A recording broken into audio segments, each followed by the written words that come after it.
کہ کوئی انسان دوسرے انسان کا حاکم نہیں ہو سکتا.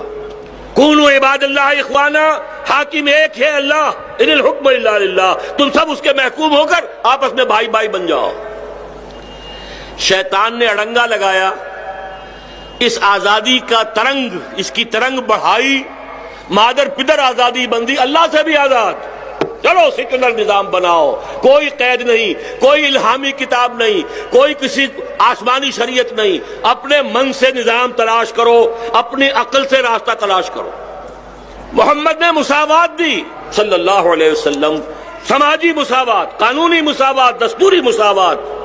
اس نے کہا مرد اور عورت کو بھی برابر کر دو، مساوات مرد و زن.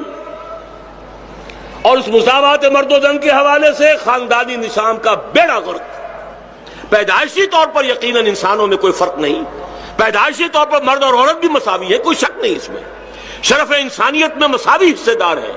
لیکن جب ایک مرد شوہر بن جاتا ہے اور ایک عورت بیوی بن جاتی، اب یہ مساوی نہیں ہے.